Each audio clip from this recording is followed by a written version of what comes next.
Amaka n'avait aucune idée de ce qui l'attendait en entrant dans la maison de Emma. Elle réalisa qu'elle avait été piégée par un démon. Mais avait-elle le choix? À ce moment-là, elle ne pouvait que murmurer une prière silencieuse en faisant face à son tourmenteur. Ce jour-là, Amaka était avec un groupe d'amis en train de discuter des résultats du dernier semestre lorsqu'un grand jeune homme séduisant s'approcha d'eux et pointa Amaka pour lui demander de l'excuser quelques minutes.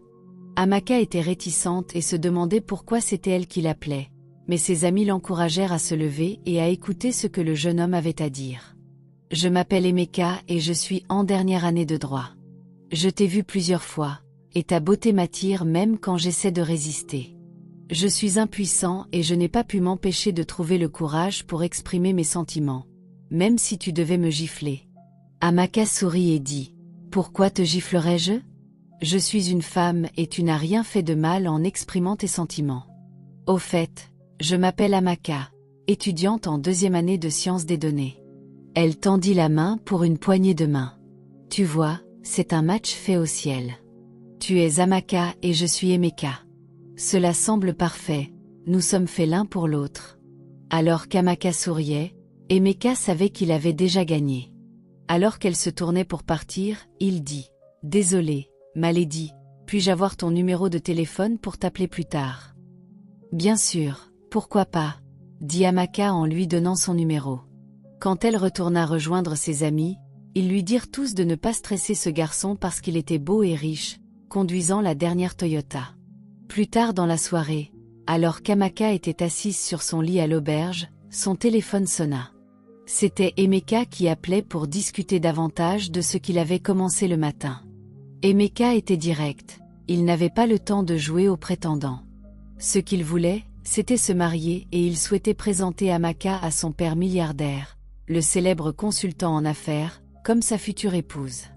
Amaka fut stupéfaite en apprenant la famille d'Emeka et n'hésita pas à accepter ses avances. Chaque jour, Emeka était la première personne avec qui Amaka parlait et la dernière avant de se coucher. Leur amour grandissait et Amaka ne pouvait plus se passer de son homme. Mais Amaka ignora les signaux d'alerte.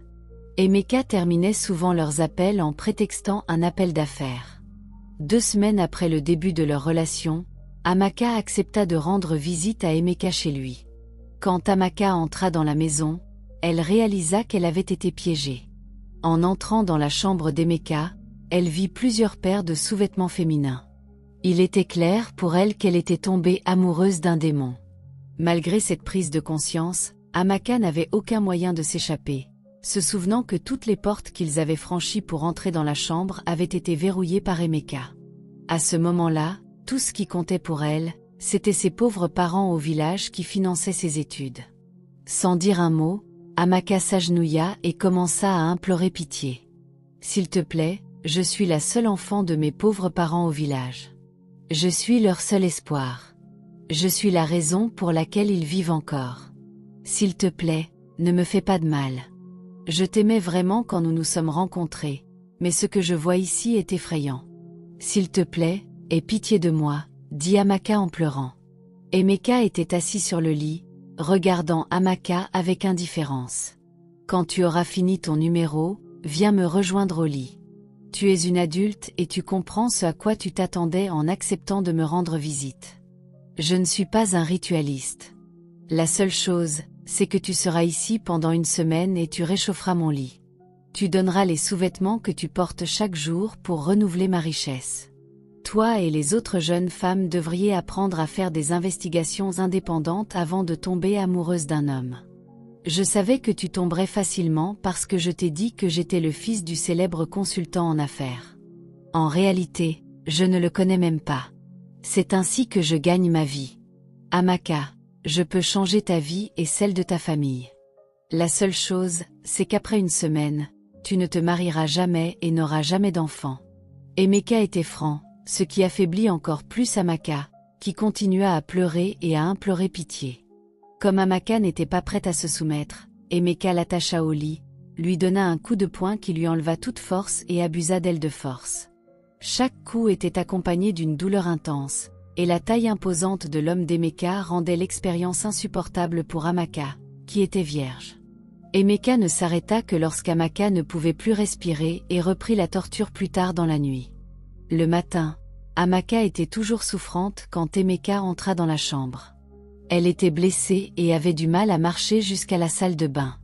Son visage tuméfié montrait la douleur qu'elle avait endurée. « Amaka, je suis surpris qu'une grande fille comme toi, une femme de 25 ans, soit encore vierge à cette époque.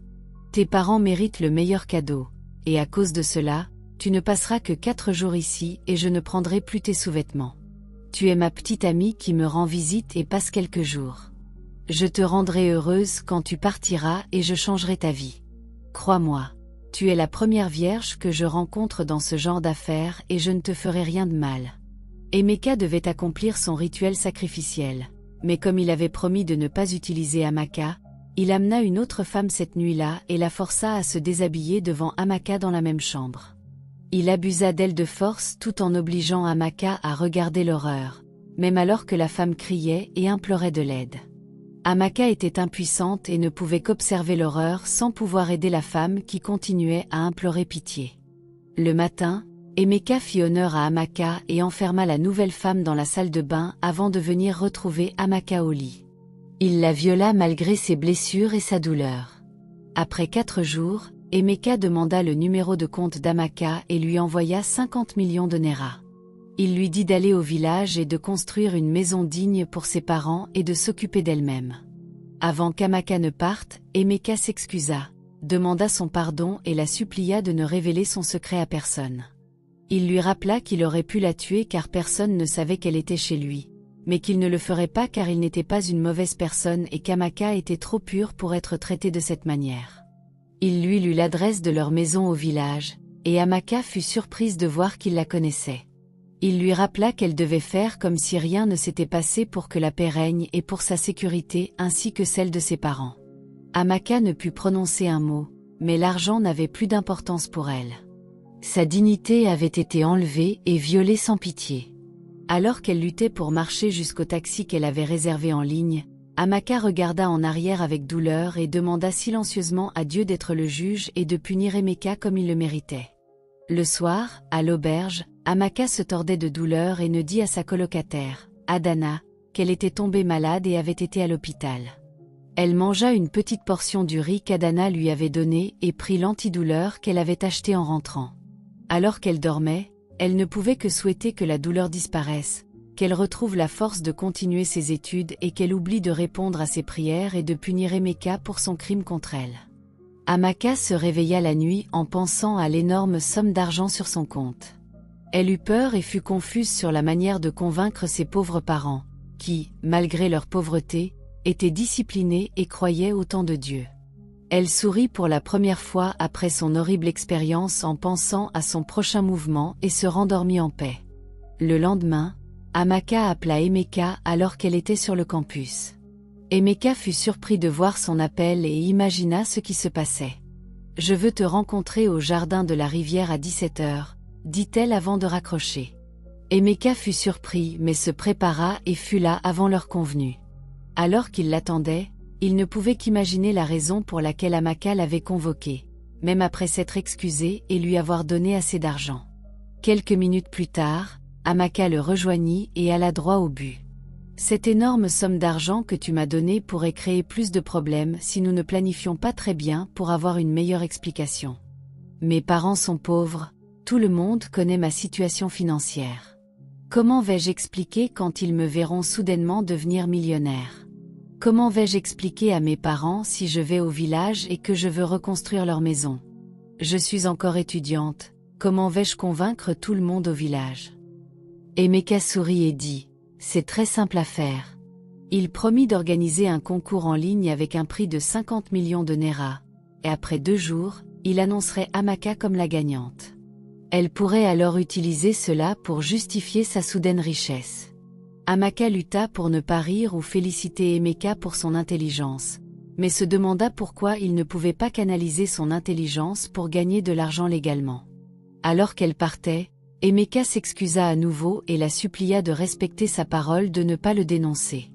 Emeka tint sa promesse et organisa un concours de dissertation en ligne pour les étudiants de l'université de Lagos.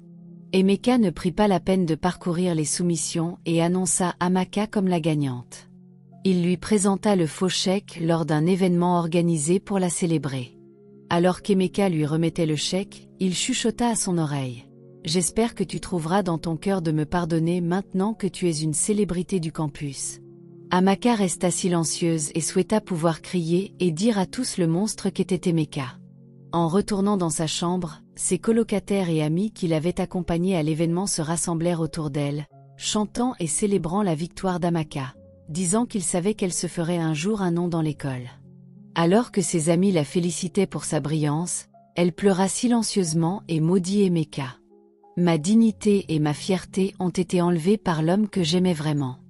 Mon premier amour est violé de manière méprisable. Il n'y avait aucun moyen pour moi de refuser cet argent. Je ne peux pas le dénoncer ou raconter mon histoire, mais je peux utiliser cet argent pour changer la vie de mes parents et la mienne aussi, se dit-elle sur son lit après le départ de ses amis. Le lendemain matin, Amaka commanda un Uber pour son village. Elle négocia avec le chauffeur pour qu'il soit son chauffeur personnel pendant son séjour de 3 jours au village et le paya intégralement avant de quitter l'école.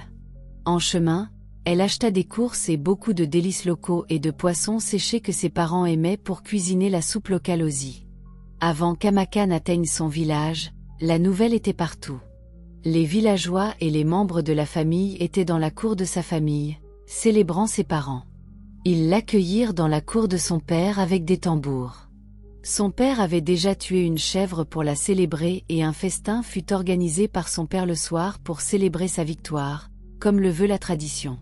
Pendant le festin, les anciens du village appelèrent Amaka pour des prières. Elle s'agenouilla devant eux et l'homme le plus âgé du village, Pehan Duka, plaça ses mains sur sa tête et offrit des prières pour Amaka. « Ce n'est que le début de ton succès. Tu continueras à gagner chaque concours dans ton école et nous apporteras plus de gloire. Ce village et cette maison seront connus loin à la ronde grâce à ton nom. Nos ancêtres ne permettront jamais qu'un malheur t'approche. » Amaka donna aux anciens 300 000 néras pour le kolanut et le vin de palme. Tôt le lendemain matin, l'ingénieur en bâtiment avec qui Amaka avait parlé arriva chez son père avec son équipe. Ils examinèrent la maison en terre et lui dirent que la meilleure chose à faire était de démolir le bâtiment et d'en construire un nouveau pour sa famille. Après que le design de la maison de 3 chambres fut présenté, ils convinrent d'un coût de 20 millions de néras pour construire la maison. L'ingénieur Aise promit une livraison dans 1 mois, car son équipe travaillerait jour et nuit. Le père d'Amaka déplaça leurs quelques biens et rejoignit son jeune frère vivant à proximité, où la famille resterait jusqu'à ce que leur nouvelle maison soit prête. 1 mois plus tard, Amaka retourna au village pour l'inauguration de la maison. Les villageois, amis et membres de la famille étaient présents pour célébrer avec eux. À la surprise d'Amaka, elle se retourna et vit Emeka approcher avec son Toyota Highlander de luxe. Alors qu'il sortait de la voiture avec son costume cher et son parfum fort, l'attention de tous les invités se tourna vers lui. Il vola la vedette. La célébration s'arrêta un moment pour lui, et Amaka marcha à travers la foule vers lui sans hésitation. « Qu'est-ce que tu fais ici? Que veux-tu de moi encore? Aujourd'hui, c'est une célébration, ne crée pas de drame inutile ici, » dit Emeka alors qu'il continuait à marcher vers l'endroit où les anciens et les parents d'Amaka étaient assis. Avec son costume cher, Emeka s'agenouilla et salua les anciens, demandant à parler pendant quelques minutes. Alors qu'Emeka commençait à parler, Amaka bouillait intérieurement et voulait l'attaquer, mais lutta pour se contrôler. « Merci, grands anciens du village du Dôme. Je m'appelle Emeka Apuna. Je suis celui qui a organisé le concours où Amaka est arrivée première et je lui ai personnellement remis l'argent. Vous avez une grande fille bien élevée et bien comportée. Nous devons tous apprécier les parents d'Amaka pour avoir élevé une si belle, brillante et respectueuse jeune femme. Pour soutenir cette occasion spéciale, je vais donner 10 millions de néras à la famille pour acheter tous les articles ménagers dont ils pourraient avoir besoin. Je donne également 5 millions de néras aux anciens pour le kolanut et le vin de palme. Je suis encore célibataire et à la recherche d'une femme. Je serais reconnaissant si la famille d'Amaka me considérait comme l'un des leurs. » Quand il eut fini, tout le monde était à genoux, applaudissant et le félicitant, sauf Amaka, qui devint encore plus en colère. Les villageois étaient tous surpris qu'un jeune homme aussi généreux et bien élevé existait encore. Quand la célébration fut terminée et que tout le monde était parti, les parents d'Amaka l'appelèrent et lui demandèrent plus d'informations sur Emeka et sa réponse à la proposition de mariage qu'il avait faite publiquement. Sans perdre de temps, Amaka dit à ses parents qu'il n'y avait rien à considérer et qu'elle avait seulement participé au concours organisé par Emeka et avait gagné avant de réaliser que la source de sa richesse était douteuse. Ses parents lui dirent rapidement d'oublier si c'était le problème. Quelques mois plus tard, Amaka commença à se sentir mal, avec une toux sèche, des maux de tête, une forte fièvre et quelques autres symptômes. Elle visita l'hôpital près de chez elle quelques jours plus tard, quand les symptômes persistèrent même après avoir pris des médicaments achetés chez un pharmacien à proximité. Après avoir effectué une série de tests sur son échantillon de sang, le docteur l'appela dans son bureau et lui demanda si elle était accompagnée, mais elle dit qu'elle était seule. « Mademoiselle Amaka, les résultats des tests montrent que vous êtes séropositive. Mais je veux que vous sachiez que ce n'est pas la fin de la vie, ni une condamnation à mort. Les avancées médicales ont permis de gérer le VIH. Vous devrez commencer à prendre vos médicaments immédiatement. Vous pouvez encore vous marier, avoir des enfants et vivre une vie normale.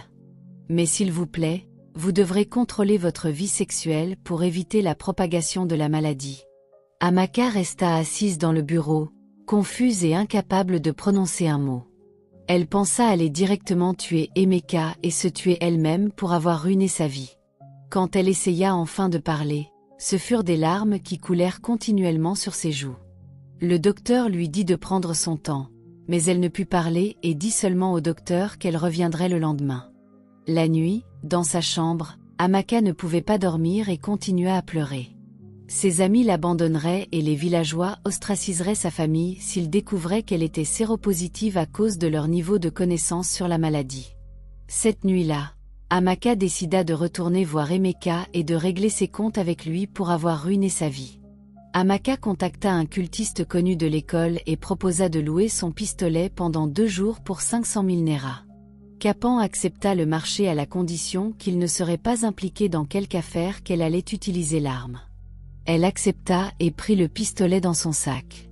Elle appela Emeka et lui dit qu'elle aimerait venir pour le week-end. Il fut heureux et conclut qu'Amaka avait peut-être accepté la proposition de mariage et anticipa son arrivée. Alors qu'Amaka entrait dans la chambre d'Emeka, elle se calma et était prête à coucher avec lui pour atteindre son but. Emeka accueillit Amaka avec un câlin et un baiser, et elle joua le jeu. Le soir, elle se déshabilla et appela Emeka pour venir au lit pour un bon moment. Emeka prit le dessus et s'assura qu'Amaka avait la meilleure expérience. Il dormit quelques minutes après, et Amaka atteignit lentement son sac, prit son pistolet et tira. Emeka fut réveillé par le coup de feu qui toucha son fémur, l'empêchant de bouger du lit. « Emeka, tu m'as détruite. Tu as pris ma dignité et tu m'as finalement donné une infection par le VIH.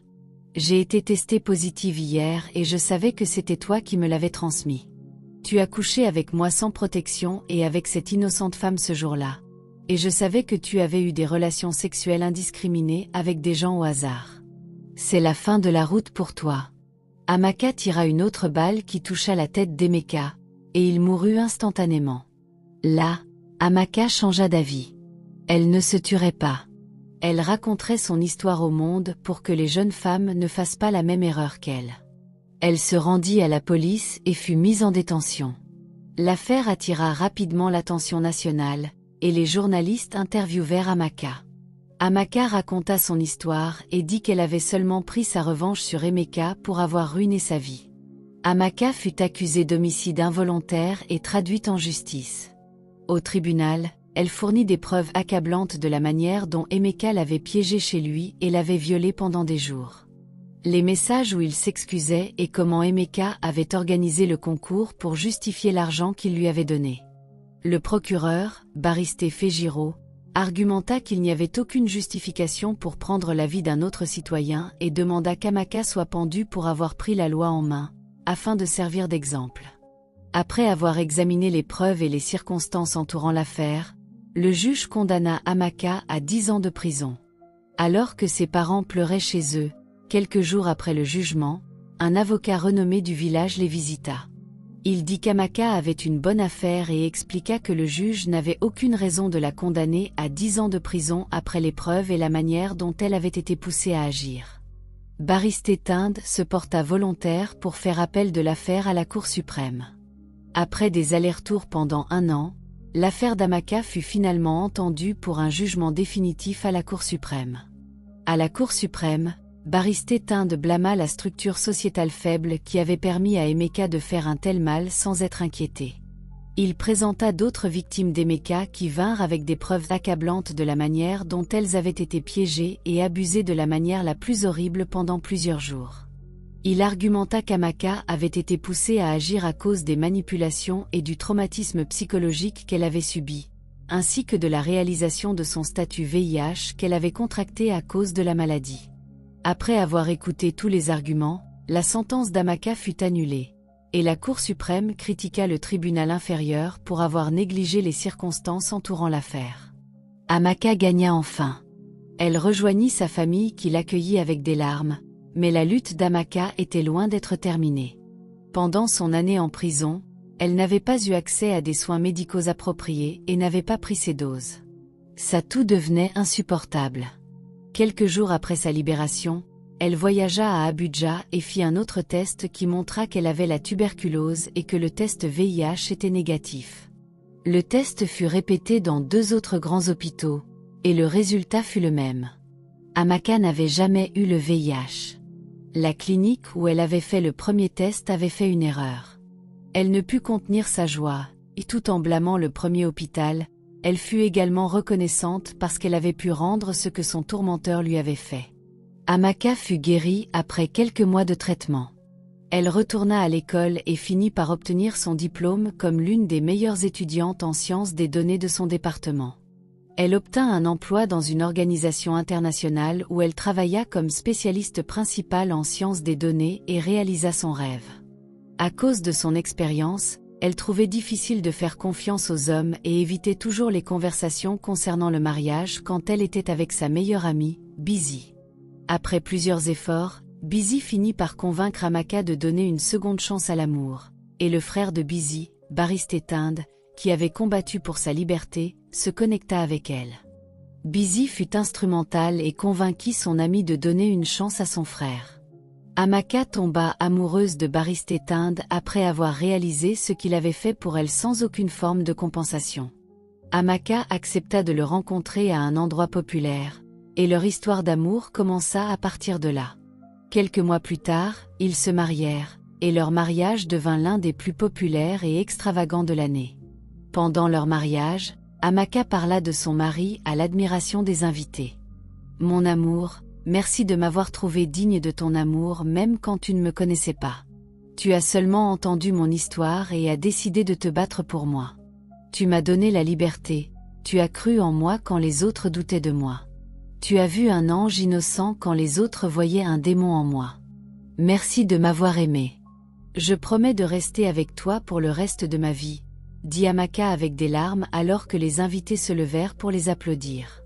Alors qu'elle embrassait son mari, 2 ans après leur mariage, Amaka devint enceinte, et Tinde fut là pour rendre le voyage de la grossesse facile pour elle. Il l'emmenait souvent aux soins prénatals et était avec elle le jour où elle donna naissance à un garçon qu'ils nommèrent David.